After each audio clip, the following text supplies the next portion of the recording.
먼저 늦어서 죄송합니다. 먼저 잠깐 기도하고 공과 공부 나누겠습니다.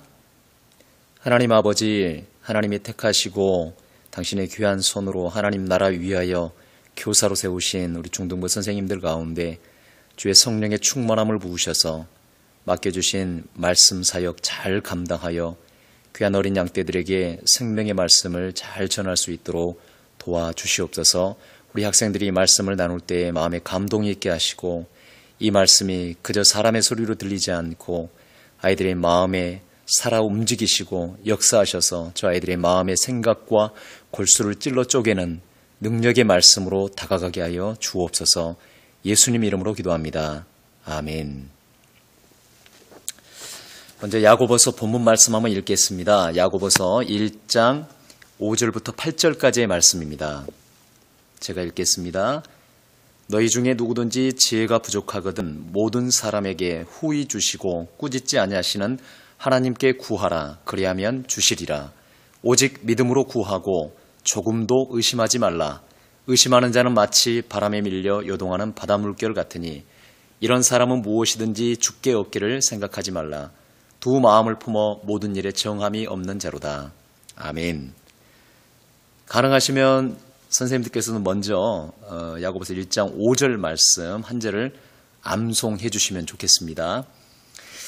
네, 공과 중에도 암송하는 시간이 있으니까 선생님들이 미리 암송을 해 오시면 좋겠습니다. 먼저 설교 말씀을 나누고요. 설교 말씀을 서머리하고 들은 그 설교 말씀 내용을 가지고 생각 나누기를 하고요.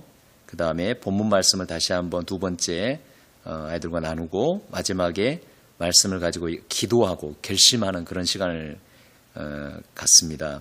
순서를 보시면 첫 번째 생각 나누기, 두 번째 말씀에 가까이, 세 번째 약속과 간구, 세 타이틀로 나눴습니다. 제목은 오직 믿음으로 지혜를 구하라. 오직 믿음으로 이것이 전제가 되고요. 그 다음에 지혜를 구해야 된다. 그런 요지로 줄을 바꿨습니다. 오직 믿음으로 쉼표 지혜를 구하라.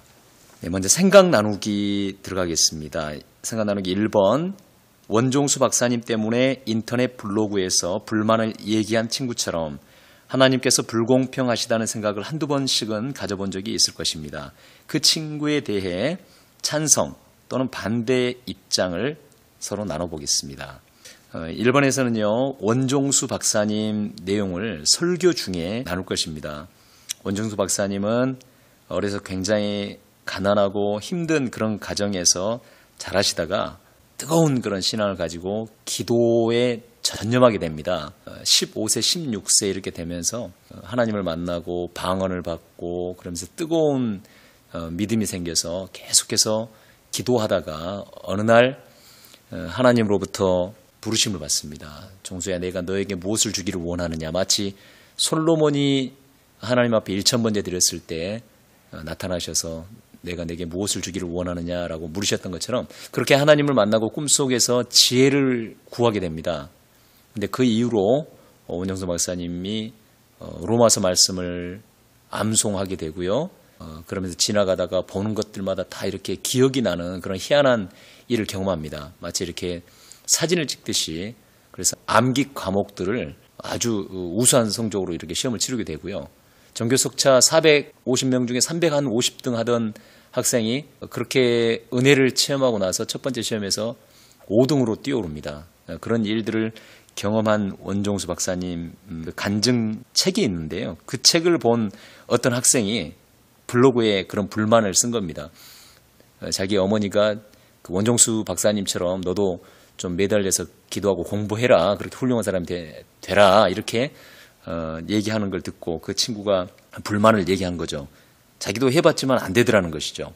그런데 하나님은 왜 원종수 박사님은 그렇게 되게 하시고 그런 능력도 주시는데 왜 나에게는 안 주시느냐라고 하나님이 불공평하시다는 그런 불만을 이렇게 블로그에다가 적은 글을 설교 중에 나눌 것입니다.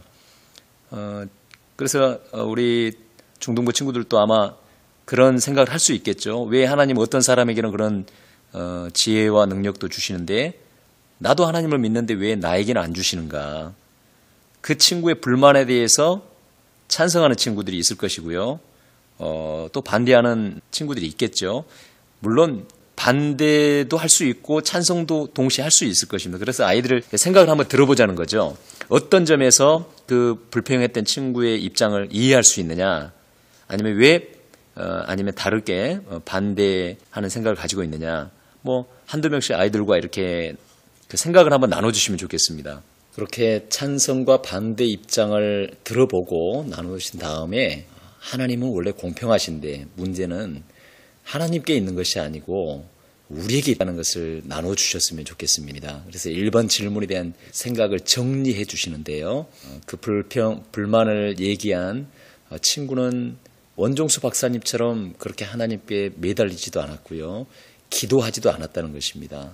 믿음을 가지고 인내하면서 구하지 않았으면서 불공평하다, 불만을 얘기했다는 것, 그것이 문제라는 것을 한번 나눠주시고요.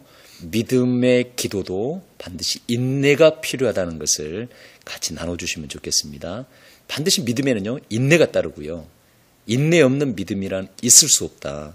당장에 뭐가 나타나지 않아도, 보이지 않아도 하나님이 살아계시기 때문에 그분이 분명히 살아계시고 약속하신 말을 실행하실 분이시라면 우리가 인내함으로 기다리면서 믿음을 잃지 않고 기도하는 것, 지속해서 기도하는 것이 필요하다.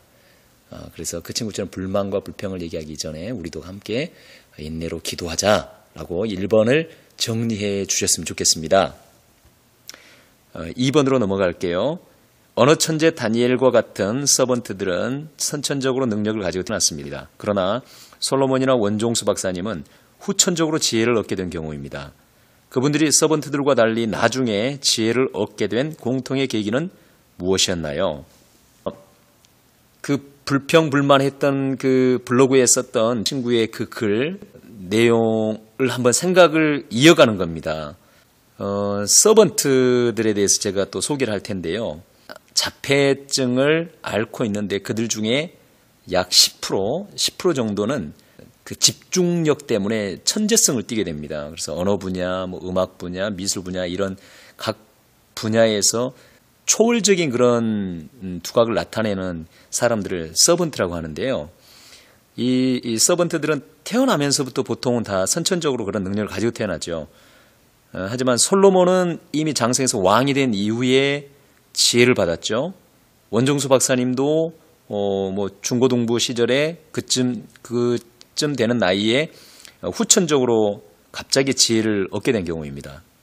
자, 그분들이 선천적으로 능력을 가지고 태어난 그런 서번트들과 다르게 나중에 지혜를 얻게 된 공통의 계기가 무엇이냐는 겁니다. 역시 설교 내용 중에 다 나누게 될 것입니다. 어떤 공통의 계기가 있을까요? 솔로몬도 일천번제를 드리고요. 하나님을 분명히 믿고 신뢰했고요. 그리고 기도했습니다. 원종수 박사님 역시 하나님을 정말로 믿고 붙잡고 기도할 때 그런 지혜를 얻게 된 경우이죠. 여기서 나누고 싶은 요지는 솔로몬이든지 원종수 박사님이든지 또는 지금 지혜가 부족한 우리든지 선천적으로 우리가 천재처럼 태어나지 않았다고 해도 하나님 앞에 약속의 말씀을 붙들고 지혜를 달라고 구하면, 믿음으로 구하면 하나님이 주시겠다는 것입니다. 모든 사람들에게 솔로몬이나 원종수 박사님과 같은 그런 지혜를 받는 은혜가 열려 있다는 것입니다. 그래서 아이들이 자포자기하고 나는 안 될 거야 라고 생각할 수 있는데 하나님은 누구든지, 너희 중에 누구든지 지혜가 부족하거든 모든 사람에게 후히 주시고 꾸짖지 않으시는 하나님께 구하라 그리하면 주시리라. 이 약속의 말씀을 아이들 마음 가운데 한번 더 나눠주시면 좋겠습니다. 너도 구하면 하나님이 주시겠다고 약속하는 거야. 원종수 박사님에게만 약속하신 것이 아니고 솔로몬에게만 약속하신 것이 아니고 바로 너에게도 하나님이 약속하신 거야. 그걸 믿어야 돼. 그러면 이제 더 나아가서 그 말씀을 믿는다면 어떻게 될까요? 구하라. 그리하면 주시리라. 믿음으로 구하는 것만 남은 거죠. 그래서 두 번째 이제 말씀에 가까이 서브타이틀 두 번째로 넘어갑니다.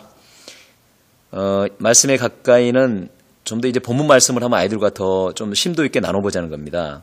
1번 질문 들어갈게요. 다시 한번 천천히 5절에서 8절까지 읽으면서 그 지혜를 얻기 위해서는 성경이 어떻게 설명하고 있는지 아래 빈칸을 채워봅시다. 본문 말씀 5절에서 8절까지 읽으면서요. 그런 원종수 박사님 솔로몬처럼 또 하나님 약속하신 그 지혜를 얻기 위해서는 어떻게 해라, 무엇이 필요하다라고 본문이 얘기하고 있는지 한번 짚어보자는 겁니다. 첫 번째 까만 네모 박스, 나는 하나님이 주시는 땡땡이 필요함을 고백해야 합니다. 지혜죠. 답은 지혜입니다. 나는 하나님이 주시는 지혜가 필요함을 고백해야 합니다. 먼저 하나님 앞에서 나의 부족함을 인정해야 된다는 것이죠. 하나님의 부어주시는 은혜가 필요하다는 것을 시인해야 됩니다. 이것 역시 믿음의 시작이죠. 하나님을 믿지 않으면 그렇게 고백할 수가 없겠죠. 교만한 사람도 역시 지혜가 필요하다고 고백하지 않을 것입니다. 교만의 반대는 다음 주 공과 내용이고 다음 주 본문에서 다룰 내용이지만, 교만한 사람은 물론 그 자체로 교만하지만 반대로 자존감이 낮은 사람 역시도 그 자체가 하나님 앞에서는 교만이라는 겁니다. 하나님이 좋다, 아름답다, 굿 하시면 좋고 아름답고 굿인데 스스로를 판단해서 나는 아니다, 못한다, 나는 낮은 자다, 나는 불가능하다 이렇게 판단하는 것은 또 다른 교만이라는 것입니다. 둘 다 하나님 앞에 나와서 저는 지혜가 부족합니다 라고 고백할 수 없는 사람들이죠. 다음 주에 그 부분을 더 나누게 될 텐데요. 하여튼 지혜를 얻으려면 첫 번째, 겸손하게 저에게는 하나님이 주시는 지혜가 필요한 자입니다 라고 하나님 앞에 나아가서 스스로 고백할 수 있어야 된다는 겁니다. 두 번째, 까만 네모 박스입니다. 땡땡으로 구하고 조금도 땡땡하지 않아야 합니다. 6절 말씀이죠. 믿음으로 구하고 조금도 의심하지 말아야 됩니다. 세 번째 땡땡에서 연결됩니다. 세 번째 네모 박스에 믿음과 의심이라는 두 마음을 품으면 무엇이든지 얻기를 생각하지 말아야 합니다. 이것이 본문의 전체 요지죠. 첫 번째, 다시 한번 읽어볼까요? 괄호에 말을 넣어서 나는 하나님이 주시는 지혜가 필요함을 고백해야 합니다. 두 번째, 믿음으로 구하고 조금도 의심하지 않아야 합니다. 세 번째, 믿음과 의심이라는 두 마음을 품으면 무엇이든지 얻기를 생각하지 말아야 합니다. 설교 말씀 중에 한 번 더 나눌 것입니다. 2번으로 넘어가겠습니다. 하나님은 반드시 약속을 지키시는 분이십니다. 지혜가 필요하다면 구하라, 그러면 주시겠다고 말씀하십니다. 어떤가요? 지금 그 말씀에 대해 몇 % 믿음을 가지게 되었나요? 말씀에 대한 사모함으로 아예 5절을 암송합시다. 그리고 계속해서 약속을 붙들고 기도해 봅시다. 암송 시작. 이렇게 되어 있는데요. 본문 말씀을 읽었다면 그 말씀을 내 것으로 만들어야 됩니다. 그래서 학생들에게 우리 중에 모든 사람은 다 지혜가 필요한 사람들이다. 지혜가 필요하다면 믿음으로 구하고 의심하지 말자. 하나님은 주실 것이다. 약속하신 분이시고 약속을 반드시 지키시는 하나님이시다. 그러면 무엇이 필요할까? 우리에게 필요한 것은 그 하나님에 대한 믿음, 약속된 말씀에 대한 믿음, 그 믿음을 가지고 기도하는 일만 남았다. 이렇게 아이들에게 믿음의 기도를 강조해 주시면 좋겠습니다. 설교를 듣고 이렇게 나눠도요, 정말로 지혜가 부족해서 기도하면 주시겠다, 설마 주실까라고 생각하고 있을 수 있습니다. 우리 선생님들 중에도 많이 그러시고요. 이렇게 나누고 있는 저도 인간적으로 마음 한편에서 그런 의심이 들 때가 있습니다. 하지만 우리는 자꾸 그 의심을 물리치고 믿음을 가지고 말씀 붙들고 기도해야 된다는 것입니다. 그래서 아예 1장 5절 말씀을 암송해버리자는 겁니다. 제가 설교 중에도 할 텐데요. 빨리 암송하면 더 좋습니다. 내용을 익숙하게 익히시고 그 다음에 조금 말을 빨리 하면 더 암송하기 쉽습니다. 너희 중에 누구든지 지혜가 부족하거든 모든 사람에게 후히 주시고 꾸짖지 아니하시는 하나님께 구하라. 그리하면 주시리라. 선생님들 먼저 암송해 오시기 바랍니다. 세 번째 서브타이틀로 갑니다. 약속과 간구. 이제 공과를 마무리하는 시간입니다. 1번 원종수 박사님처럼 매일 믿음으로 드리는 기도의 시간을 정해봅시다. 어느 시간이 좋을까요? 원종수 박사님은 새벽을 한 번도 빠뜨리지 않고 기도드렸다고 간증합니다. 지금까지요. 그 원종수 박사님은 감리교 권사님이신데요. 그리고 의학 박사시고요. 탁월한 암 박사십니다. 그렇게 바쁜 의학 공부 중에서도 새벽 기도를 빠뜨리지 않았답니다. 물론 아프거나 특별한 일이 있으면 빠졌겠죠. 그래도 항상 기도하고 하나님을 붙들고 의지했답니다. 그가 의대 시절 또 졸업하면서 의사고시를 치르고 이후에 유학하면서 모든 과정들 가운데 그가 얼마나 하나님을 붙잡고 믿고 의지했는지 그의 간증을 들어보면 잘 나타나죠. 원종수 박사님처럼 그렇게 믿음으로 매일 하나님 앞에 기도하자. 그 기도를 아이들과 약속했으면 좋겠습니다. 정말 믿음으로 구하면 하나님이 주시겠다 약속하시니까 우리가 할 일은 믿음으로 기도하는 것이 남아있다. 기도하자. 결단해보자. 그 하나님은 살아계시지 않느냐. 분명히 응답하실 것이다. 어느 때 어떻게 역사하실지 모르지만 그것은 하나님께 달렸지만 우리가 해야 될 일은 믿음으로 기도하면 되는 것이다. 분명히 하나님께서는 어떠한 방법으로든 약속의 말씀을 이루어 주실 것이다. 아이들에게 그 기대감을 심어주시고요. 그렇게 한번 어느 시간에 각각 기도하면 좋을지 적어보게 하든지요. 아니면 서로 그 시간을 한번 나눠봤으면 좋겠습니다. 마지막으로 2번 이 시간 자신과 서로를 위해 기도합시다. 세 가지 기도 제목을 가지고 한번 함께 작은 소리로 이렇게 소리내서 기도해도 좋고요. 가능하면 아이들을 보고 소리를 내서 기도하도록 해주십시오. 기도를 못하겠다 그러면 그 눈을 뜨고 기도 제목들을 보면서 기도해도 좋습니다. 친구들에게 온전한 믿음을 갖도록 은혜를 주세요. 서로 친구들에게 하나님께서 은혜 주시기를 서로를 위해서 기도하고요. 서로가 믿음으로 늘 기도할 수 있도록 도와주세요. 그래서 믿음을 주시도록 은혜를 구하고 두 번째는 그 믿음을 가지고 기도할 수 있도록 도와달라는 간구의 기도를 드리고요. 마지막으로 그 약속하신 지혜를 얻고 지혜롭게 살아가는 저희 중등부가 되게 해주세요. 각자가 되게 해주세요. 이 세 가지 기도 제목을 가지고 나누시고 선생님들께서 마무리 기도해 주시면 좋겠고요. 혹시 학생들 중에 마무리 기도를 해줄 수 있는 친구들이 있으면 아이들에게도 한번 부족하더라도 기도를 한번 시켰으면 좋겠습니다. 먼저는 선생님들이 먼저 해주시고요. 네, 이렇게 마치도록 하겠습니다. 수고 많으셨고요. 늦어서 죄송하고 다음 주부터는 안 늦도록 하겠습니다. 네, 오직 성령 충만을 위해서 늘 기도하시기 바랍니다. 고맙습니다.